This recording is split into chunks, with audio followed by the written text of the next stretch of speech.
Hello everyone, welcome again to my channel Darshigun. मेरा नाम ममता दुबे है और मैं एक न्यूमरोलॉजी एंड वास्तु कोच हूँ।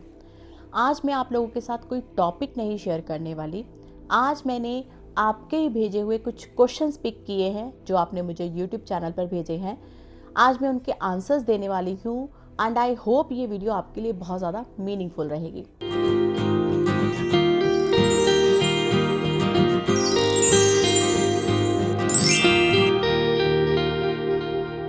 तो चलिए स्टार्ट करते हैं वीडियो को स्टार्ट करने से पहले अगर आप मेरे चैनल पर नए हैं तो प्लीज़ मेरे चैनल को लाइक कीजिए, सब्सक्राइब कीजिए, बेल आइकन पे हिट कीजिए ताकि मेरी वीडियोस आप तक पहुंच सके।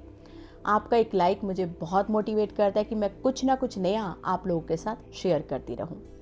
तो चलिए, सबसे पहले हमें सवाल भेजा है ब्रिजेश कुमार जी ने, जिन्होंने ये पूछा है कि ड्राइवर 3 और कंडक्टर 6 का एंटी कॉम्बिनेशन माना जाता है। तो सचिन तेंदुलकर, जिनका ड्राइवर 6 और कंडक्टर 3 का कॉम्बिनेशन है, अपनी लाइफ में इतने सक्सेसफुल कैसे हैं?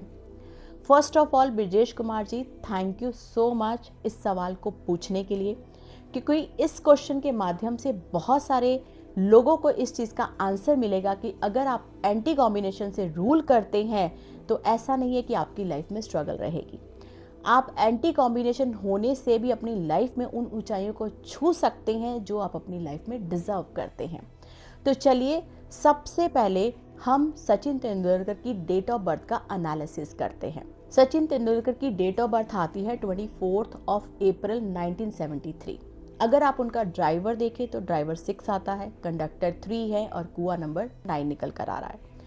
अब अगर आप उनके बर्थ चार्ट को देखेंगे तो उनके बर्थ चार्ट में मेंटल प्लेन, जो कि 492 कहा जाता है, वो पूरा हो रहा है।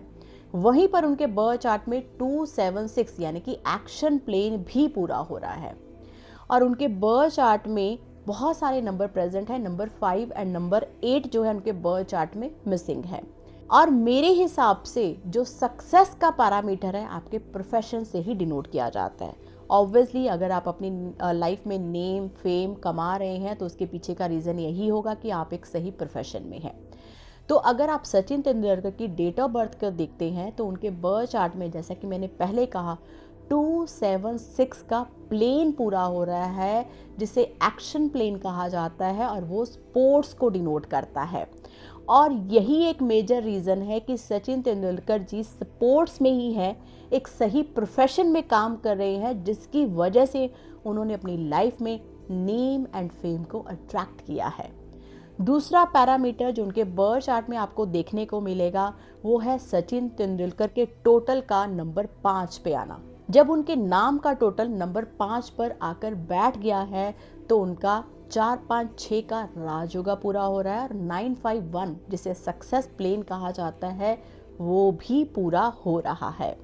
तो आई होप ब्रिजेश कुमार जी, आपको आंसर मिल गया होगा कि एंटी कॉम्बिनेशन होने के बावजूद भी सचिन तेंदुलकर अपनी लाइफ में इतने सक्सेसफुल कैसे हैं। मैंने बहुत बार पहले भी ऐसा कहा है कि हर नंबर यूनिक है, हर नंबर आपकी लाइफ में बहुत इम्पॉर्टेंट रोल प्ले करता है। आपको बस उन नंबर्स की भाषा को समझना है। अगर आप अपनी लाइफ में सक्सेसफुल होना चाहते हैं तो ये बहुत ज़रूरी हो जाता है कि आप सही प्रोफेशन में होने चाहिए। चलिए, अब मैं सेकंड क्वेश्चन चूज़ करती हूँ जो हमें भेजा है शिवराम प्रसाद जी और नरेंद्र बहादुर जी ने, जिन्होंने पूछा है कि अगर बर्थ चार्ट में 6 और 7 दोनों प्रेजेंट है तो क्या घड़ी पहननी चाहिए या नहीं पहननी चाहिए।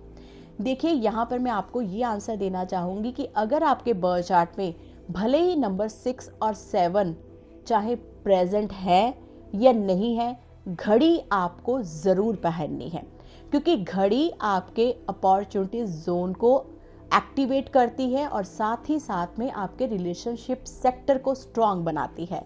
तो अगर आपके बर्थ चार्ट में नंबर 6 और नंबर 7 दोनों ही प्रेजेंट है तो मैं फिर से बता देती हूँ कि आपको एक घड़ी ज़रूर पहननी है जिसका स्ट्रैप मेटल का हो और जो सिल्वर गोल्डन कलर की हो। चलिए नेक्स्ट क्वेश्चन की तरफ चलते हैं, जो पूछा है कीर्ति गंगवानी जी ने कि अगर सिर्फ बर्थ चार्ट में नंबर 3 मिसिंग है लेकिन ड्राइवर 6 है तो क्या केसर का तिलक लगाकर उस नंबर 3 की कमी को पूरा कर सकते हैं।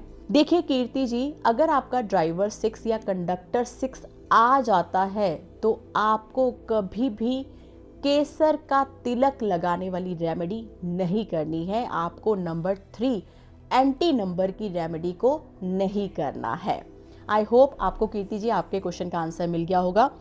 नेक्स्ट क्वेश्चन भेजा है हमें सुपीता दत्ता जी ने, जिन्होंने पूछा है कि अगर नंबर 6 है पर नंबर 7 मिस है तो कौन सी घड़ी पहननी चाहिए।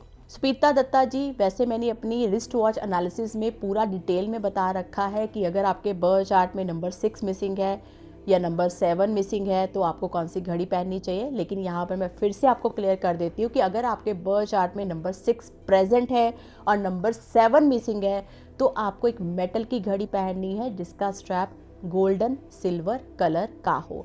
अगर आपके बर्थ चार्ट में नंबर 7 भले ही अकेला मिसिंग है तो भी आपको अकेले सिल्वर कलर की घड़ी कभी नहीं पहननी है।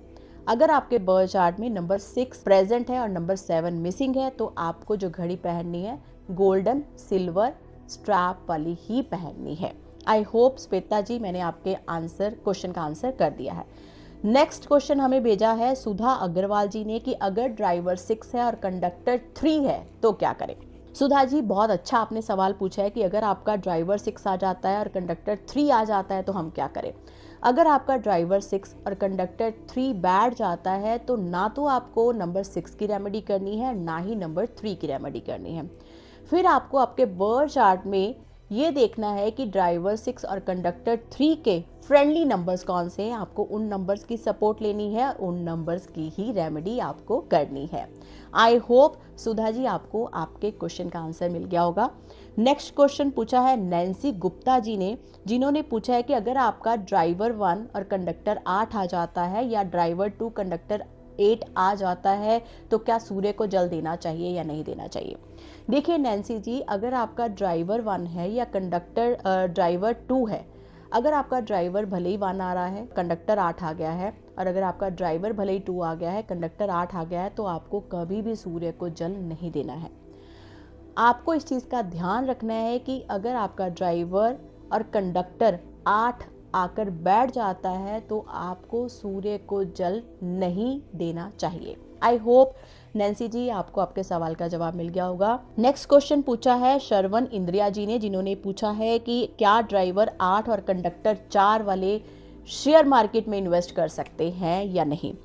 देखिए श्रवण जी, अगर आपका ड्राइवर 8 और कंडक्टर 4 आ जाता है, क्योंकि नंबर 8 और नंबर 4 पहले ही स्ट्रगलिंग नंबर माने जाते हैं, इनकी लाइफ में डिलेज रहते हैं।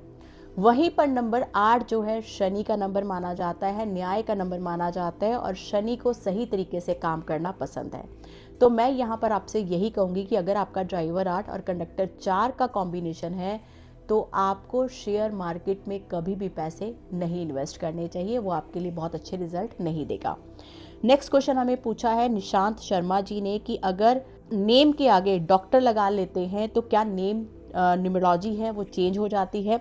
देखिए निशांत जी, अगर आप अपने नाम के आगे डॉक्टर लगाते हैं या इंजीनियर लगाते हैं तो आपके नेम की न्यूमरोलॉजी बिल्कुल भी चेंज नहीं होती है। नेक्स्ट क्वेश्चन हमें भेजा है सुदेश शर्मा जी ने, जिन्होंने पूछा है कि घड़ी किस हाथ में पहननी चाहिए। देखिए सुदेश जी, यहाँ पर मैं फिर से आपको ये याद दिलाना चाहूँगी कि घड़ी आप किसी भी हाथ में पहनिए उससे कोई फ़र्क नहीं पड़ता है। आप घड़ी चाहे लेफ्ट हैंड में पहनिए चाहे राइट हैंड में पहनिए, रिजल्ट आपको वही मिलने वाले हैं। आपके लिए मेजर इम्पॉर्टेंट रोल ये प्ले करता है कि आपको घड़ी ज़रूर पहननी है, क्योंकि जैसा कि मैंने पहले बताया घड़ी आपकी लाइफ में अपॉर्चुनिटीज़ को अट्रैक्ट करती है और आपके रिलेशनशिप सेक्टर को स्ट्रॉन्ग बनाती है। आई होप आप लोगों को आज की वीडियो अच्छी लगी। अगर वीडियो अच्छी लगी तो प्लीज़ लाइक एंड शेयर करना ना भूलिएगा, बेल आइकन पर हिट कीजिए ताकि मेरी वीडियोस आप तक पहुंच सके। यहाँ पर मैं एक रिक्वेस्ट ज़रूर करना चाहूँगी कि मुझे मेरे चैनल पर बहुत सारे लोग डेट ऑफ बर्थ शेयर कर देते हैं। देखिए मेरे लिए हर डेट ऑफ बर्थ का एनालिसिस करना बहुत ज़्यादा मुश्किल हो जाता है, तो अगर आप मुझे इस तरीके के क्वेश्चन भेजेंगे तो मेरे लिए आपके सवालों का जवाब देना और भी ज़्यादा इजी होगा और आप भी अपने क्वेश्चन के उस तरीके से अपने आंसर्स को ढूंढ पाएंगे कि आप जानना क्या चाह रहे हैं। तो मैं यहाँ पर ये रिक्वेस्ट करूँगी कि आप मुझे डेट ऑफ बर्थ मत शेयर कीजिए, आप मुझे क्वेश्चंस भेजिए कि आपकी डेट ऑफ बर्थ में प्रॉब्लम क्या आ रही है और आप उसके लिए क्या पूछना चाह रहे हैं। चलिए अब मैं आपको मिलूंगी नेक्स्ट वीडियो में किसी नए टॉपिक के साथ। Till then take care.